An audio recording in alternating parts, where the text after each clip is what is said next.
Hello and welcome. I'm Rebecca Sanders, Becky, and I am the chair and co-founder of Lipodystrophy Uk. We're the only UK charity currently supporting all those affected by lipodystrophy. And today is World Lipodystrophy Day, 31st of March. We're using this opportunity to raise awareness, spread some information, and hopefully give you some interesting and informative videos. So please help us in that aim by liking and subscribing, sharing our social media posts, and I hope you enjoy my talk. I'm going to talk a little bit about Lipodystrophy UK as a charity and what we are doing to support you. So first of all, a little about patient support groups. Patient support groups are here really as a support for patients and their families and anybody that is affected by the condition covered by the group. We provide information and services as well as raise awareness and take part in advocacy activities advocating for patient needs. We often collaborate with clinicians, researchers and pharma companies in order that patients get the treatments and the research and the voice that they need. There's currently several groups across the globe supporting lipodystrophy patients. Ourselves, of course, Lipodystrophy UK here in the UK, but we have several groups across Europe and one in the US, all of which we work together with and hope to continue to collaborate with in the future. We're always keen to hear about new support groups that may be popping up, and we're happy to support the development of those patient groups. So please get in touch if you're in a country where you don't currently have a support group and you're interested in starting one, then maybe we can help you.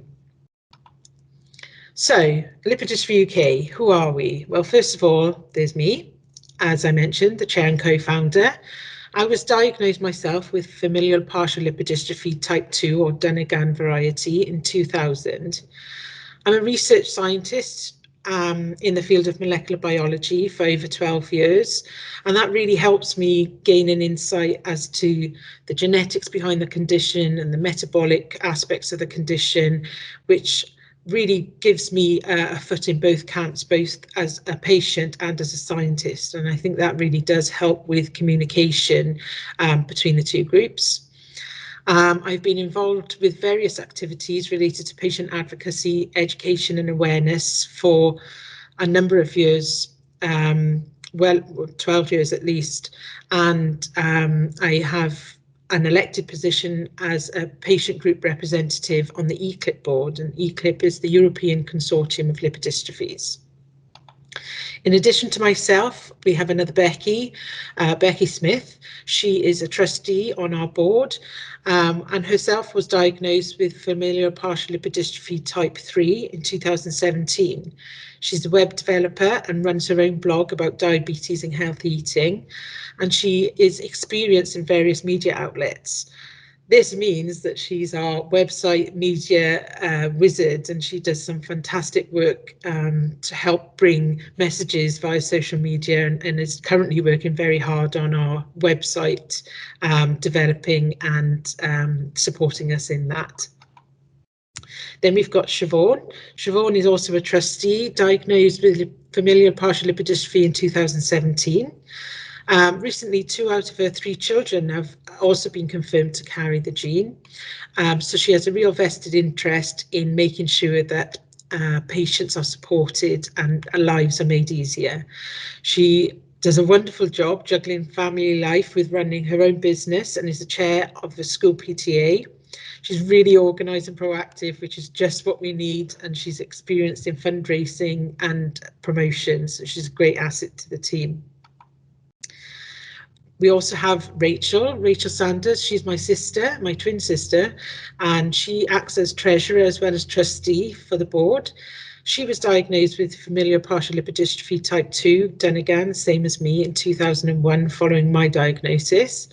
She's currently working as a lecturer teaching international students English, having done a master's herself in neurolinguistics.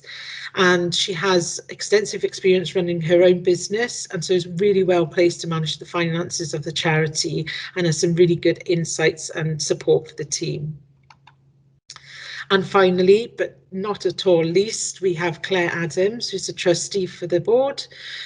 Claire is a senior lecturer in adult nursing at the University of Hertfordshire.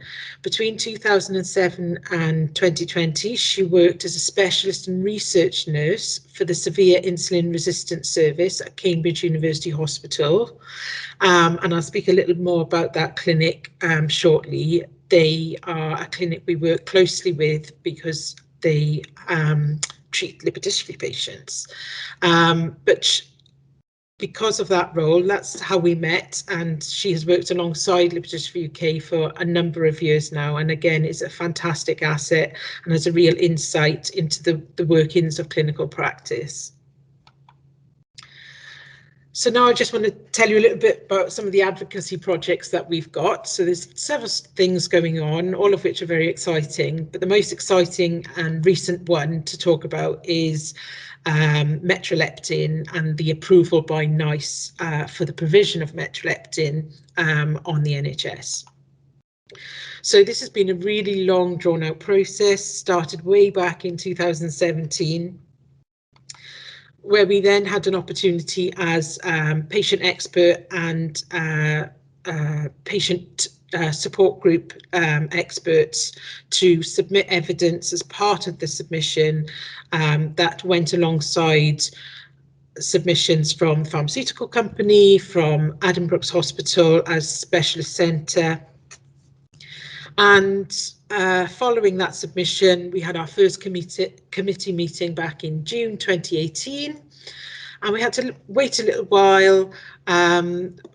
We had an evaluation consultation document published, and as I say, it was a little while before we had a second committee meeting to try and address some of the aspects of the submission that were unclear for the committee. So that was in February 2019.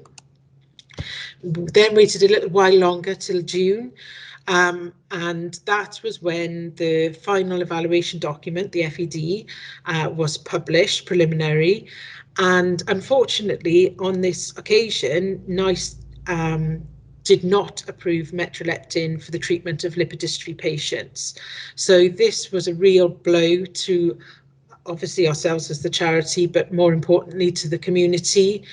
Metroleptin, for those of you who are not aware, which is why maybe you're here to learn, is a drug, the only drug currently available specifically to treat lipodystrophy. So lipodystrophy is a condition where there is a loss of fat cells. So fat cells are a normal part of the human body, and they are really important for various different things. They have a very important role in metabolic health.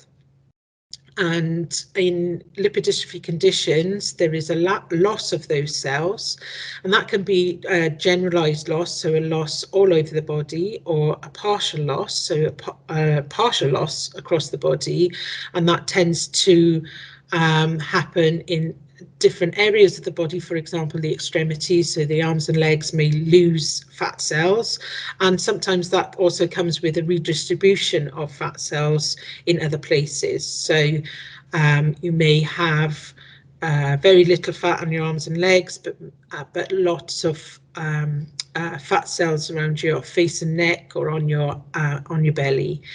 And leptin is a hormone that is normally produced by fat cells. We've all got it, but of course in lipodystrophy, with the lack of fat cells, and in generalized lipodystrophy, a total lack of fat cells, there is very little to no leptin present that is produced by the body. This causes lots of problems, one of the most obvious of which is severe hunger, also known as hyperphagia. And we're not talking about, you know, being a bit hungry because you missed a meal. We're talking starvation level hunger. So you could eat a 3-course meal and still be so hungry that you're in pain. You know, you feel like you could turn your insides out. It's another level that most people, thankfully, never have to experience. And so that is not only very emotionally draining, but when you consider as a condition, one of the mainstays of treatment is dietary balance. It's very difficult to do that when you're constantly looking for food. So, and the looking for food is because of the lack of leptin.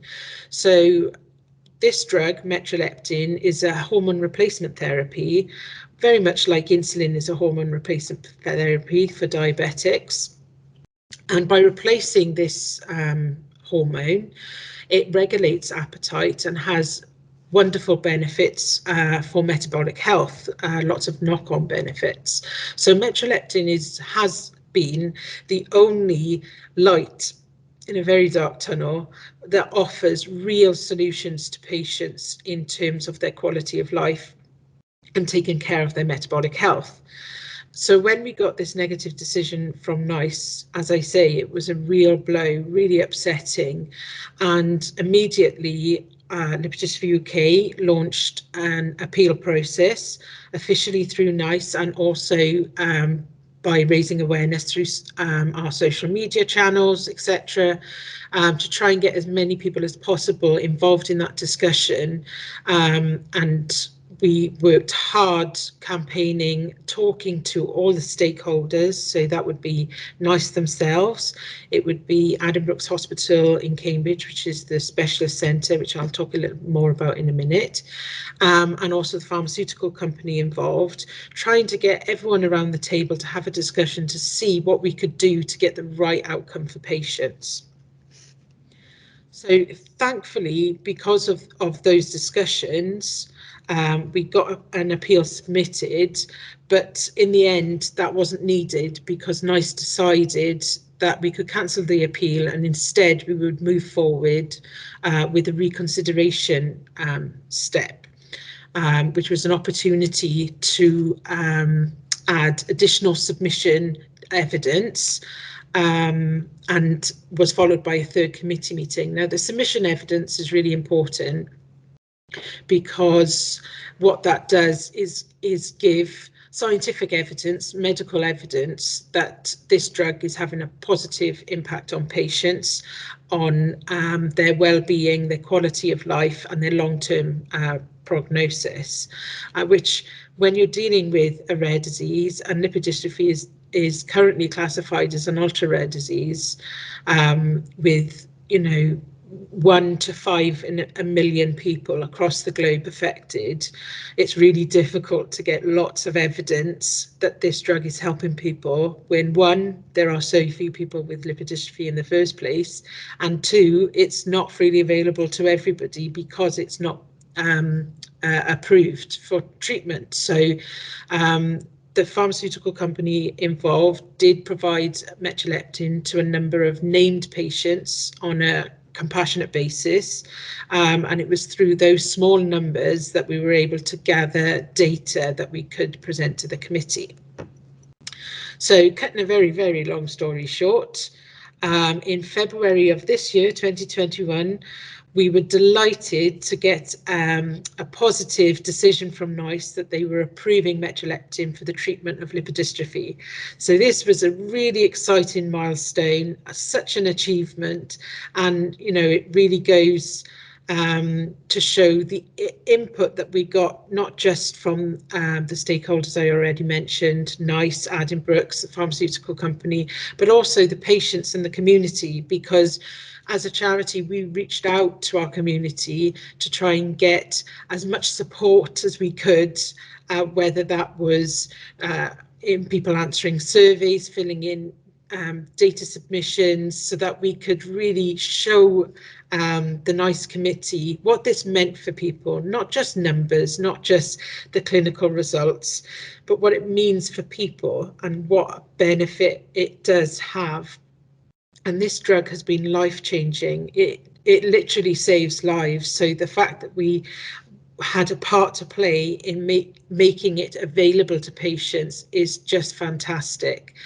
Now, that's not the end of the story. At the moment, Metroleptin is only approved for prescription on the NHS in England. And so as a UK-wide charity, we are committed to working towards availability across the UK in all devolved nations. And so, you know, we're just starting, and we're going to keep fighting that battle. But of course, Metroleptin isn't the only part of the puzzle that needs to be put in place. That's the only drug currently available. We are interested in looking at other treatment options. We want more research to make sure that the kind of things that are important to patients are investigated, and multiple treatment options become available.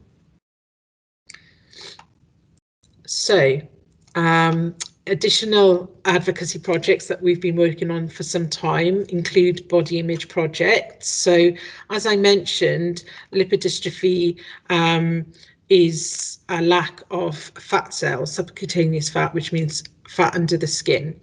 And this can give an altered physical appearance and subsequently affect body confidence due to the changes in that fat tissue.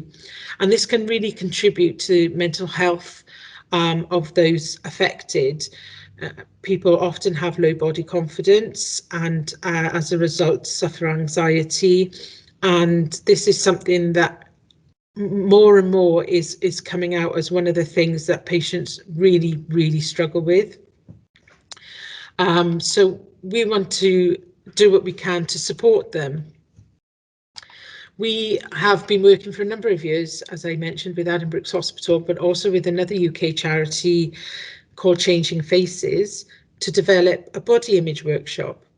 So we managed to get some funding, we talked with Changing Faces, we put together a workshop and some resources to hold body image sessions, and hopefully once things return to a bit more of normality post-pandemic, we'll be able to have face-to-face sessions and really give those affected by lipodystrophy some tools in order to help them, support them, give them more body confidence, be happy in themselves, and that will affect their overall mental health and well-being. So that's something that we're really passionate about.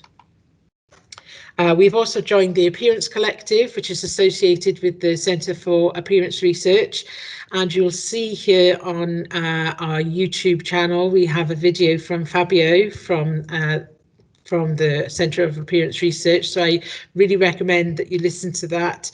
There's some really good tips there, really interesting talk, and thank you to Fabio and the team for providing that for us.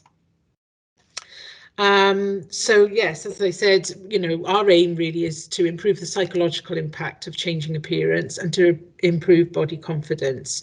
And in that way, you know, for people to gain acceptance for who they are, be happy with themselves, and people who are happy are generally better able to take care of themselves from a medical standpoint as well. So not only will it help their mental health, but it should also positively impact their physical health.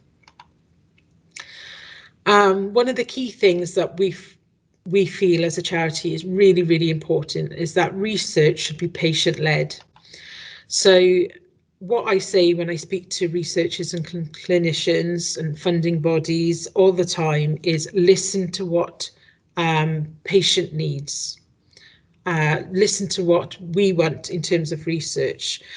We did a study recently, and you know, asking patients to give different words that they associated with their lipodystrophy, and you can see here from this word cloud that there's lots of different things, particularly people find frustrating, whether it be fatigue or pain, etc., as well as the metabolic, more obvious implications such as diabetes and high triglycerides. And when we did a recent survey, we found that patients describe between 6 and 7 additional symptoms that aren't currently taken as mainstream acceptance within the medical community that are impacted by lipodystrophy. And those include fatigue, musculoskeletal issues, pain, low body confidence, as we've already mentioned, hyperphagia, which is the extreme hunger that comes with the lack of leptin, restless legs, sleep apnea. So there's lots of things that patients are struggling with on a daily basis that often aren't addressed, or certainly not addressed in a joined up way, in a holistic way that takes into account their lipodystrophy. And there's lots of really good research going on. And a lot of it is very academic, which is great because that's really important. And what I mean by that is the kind of research that's understanding the kind of molecular genetics, or, you know, the different metabolic pathways, which is really valid and really important. But often it's not the kind of research, at least in the short term, that's going to have any sort of positive impact on patients. So what we are interested in is encouraging research and collaborating with researchers who are looking at aspects that are going to affect the here and now for patients. So fatigue, for example, we're working with a group, the Patient-Led Research Hub in Cambridge, working to develop a fatigue study, because that hasn't really been looked at in association with lipodystrophy before. And so we need to gather that data in order to decide how we move forward with that. Obviously, you know, there's other aspects as well that we're interested in particular low carb diets for lipodystrophy. So there's been a lot of press attention for low carb diets and diabetics, and about remission of diabetics when following these kinds of diets. And, you know, we're really interested to see whether or not that can benefit lipodystrophy patients as well. So lipodystrophy patients, one of the paradoxes of lipodystrophy is that a lack of fat gives you the same metabolic complications as too much fat. So lipodystrophy versus obesity often result in the same metabolic problems. So type 2 diabetes, high triglycerides, cholesterol, heart disease, kidney disease, and then, you know, diabetic complications, retinopathy, neuropathy. And unfortunately, for lipodystrophy, not only are we subject to those kinds of complications, but they're often very treatment resistant, more so than an obese individual with type 2 diabetes. And so trying to get those conditions under control is really, really difficult. And one of the things, being diabetics, one of the things that's important is a low carb diet. But of course, with the added factor of lipodystrophy on top of that, we need to consider low fat diets as well. And so again, kind of considered research approach looking at specifically low carb diets and lipodystrophy has never been done. So that's something, you know, we would be keen to collaborate on.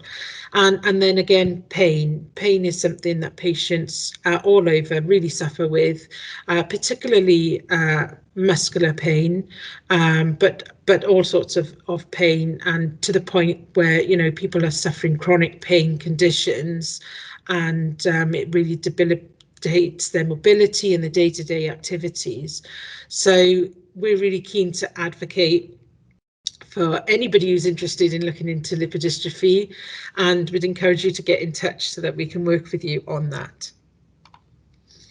So I mentioned earlier about the Severe Insulin Resistance Service, also known as SIR, which is based in Addenbrooke's Hospital in Cambridge. And Addenbrooke's the Addenbrooke service is a highly specialised service for people with lipodystrophy and or severe insulin resistance. So lipodystrophy patients have very severe insulin resistance, but there are other conditions that can cause that also.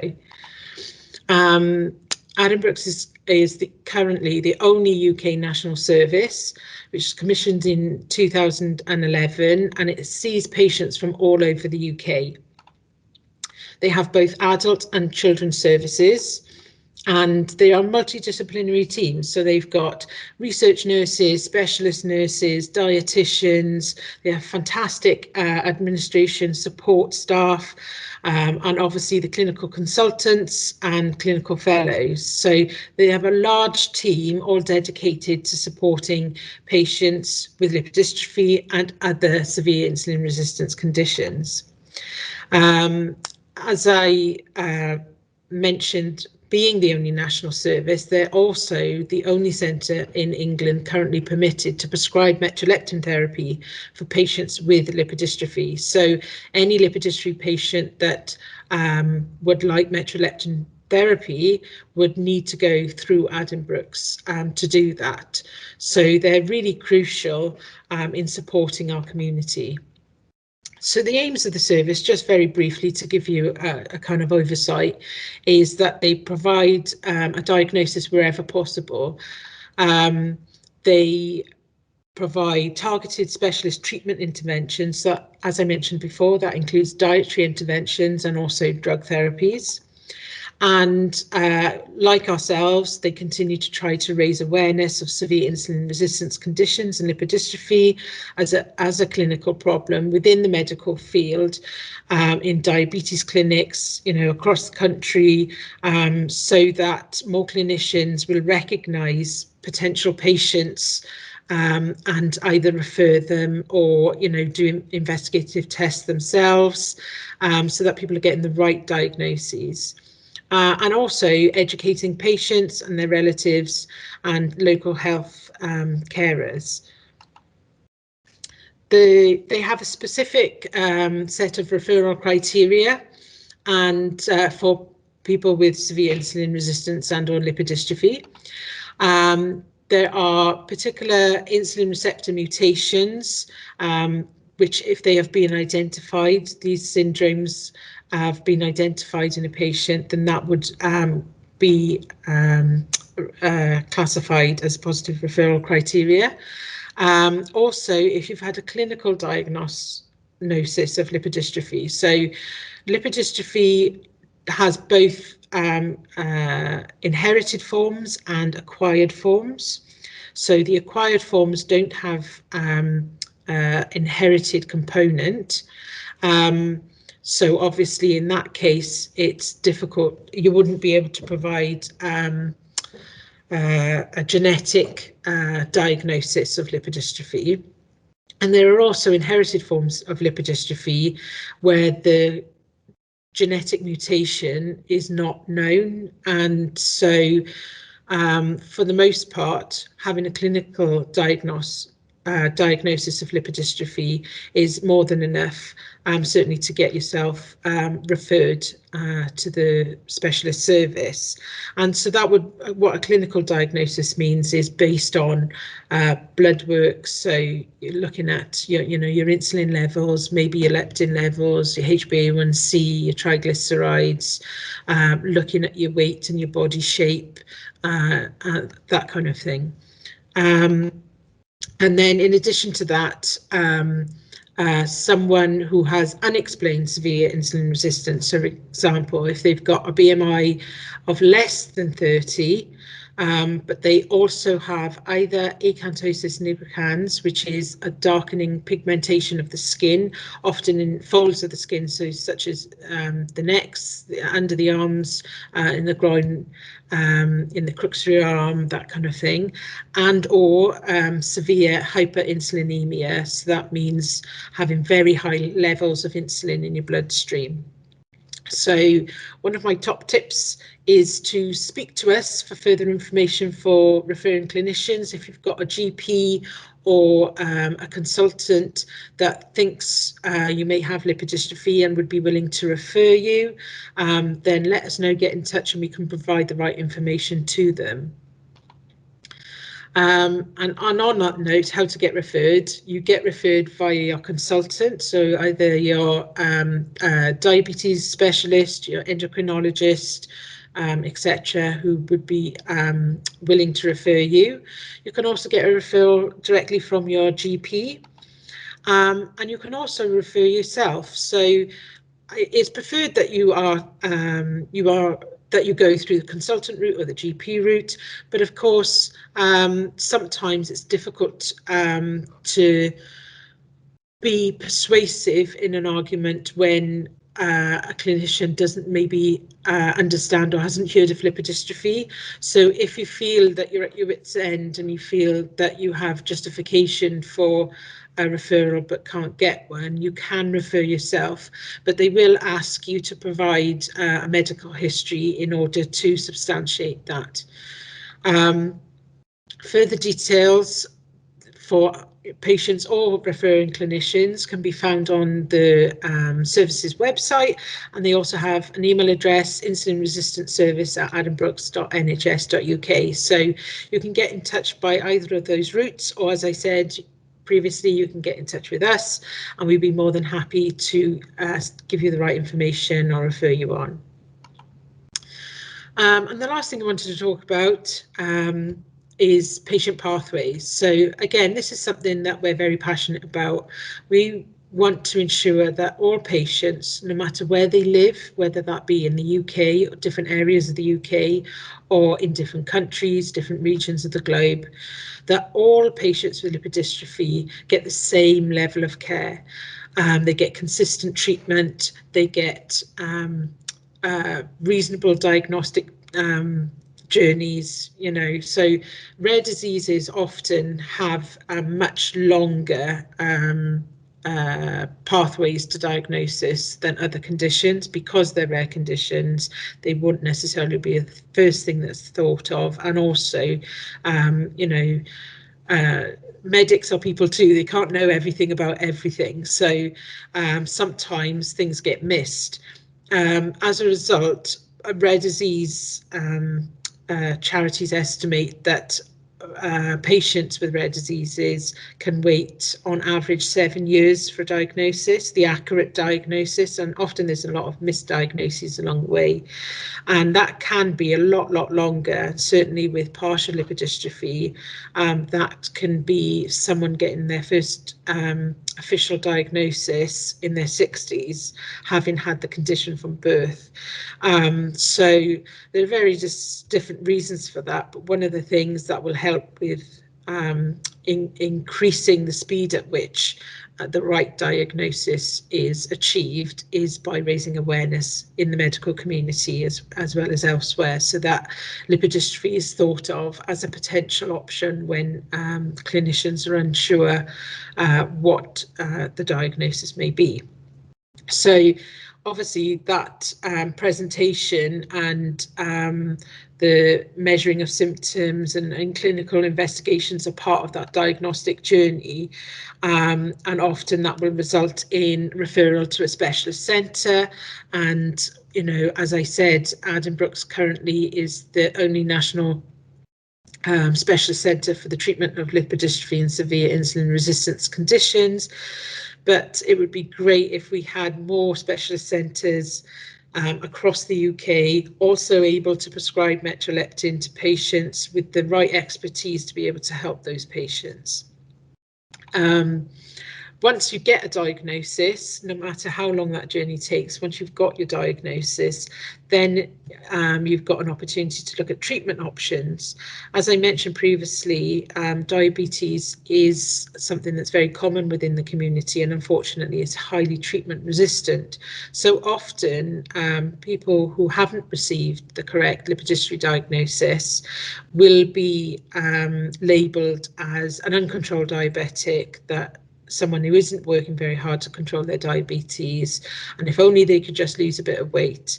And unfortunately, that kind of ignorance is not only upsetting, but actually can be very detrimental to the health of these patients, because they're not getting the right treatment and the right support for those treatment options.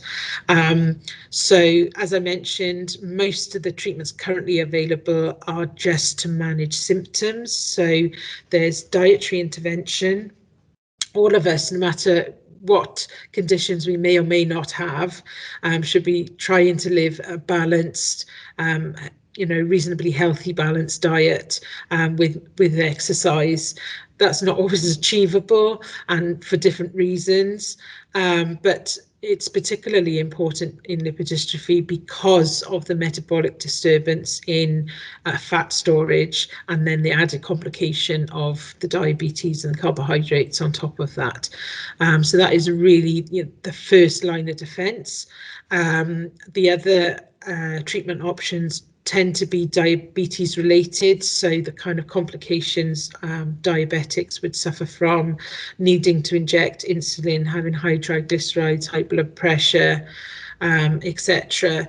Those are the kind of things that would be treated, but they are kind of secondary to the initial diagnosis, which is of lipodystrophy, which is why more treatment options are needed.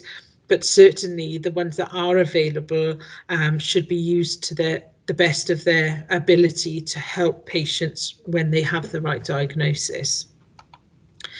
Then we need to ensure that the right ongoing monitoring is happening. So lipodystrophy is a lifelong condition.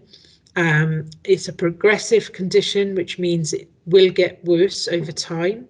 That will vary from person to person, depending on the subtype of lipodystrophy, but also, you know, the rest of their genetics, the rest of their background genetics, what's going on, that will have an impact on how their body reacts to having lipodystrophy, and also lifestyle and exercise aspects. So it's really important to make sure that patients are monitored on an ongoing basis for the kinds of complications that are particularly prevalent in the lipodystrophy community.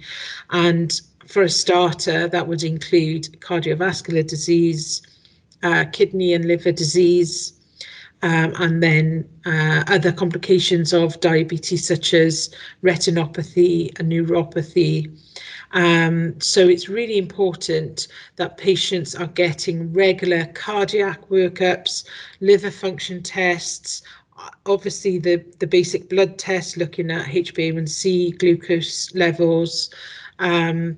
And again, as I said earlier, that it's really important to see that people, no matter where they are in the country or across the world, are getting the same kind of ongoing treatment and monitoring, no matter where they are, to ensure that the level of care they're getting is the best that is currently available.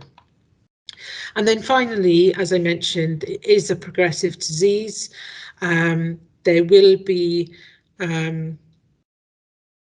difficult complications that people have to deal with, and that's not only a psychological pressure, something that you have to come to terms with when living with a chronic condition, but also that means that some of the treatment interventions may stop working, may have to switch to different medications, and adjust the way that you live to cope with some of the difficulties that can progress. So as a charity, Lipodystrophy UK is working really hard to put together sensible patient pathways. We've spoken, we're in the middle of speaking to clinicians from across the globe, having their input for the kind of treatment interventions and monitoring and patient pathway that they currently use for lipodystrophy patients.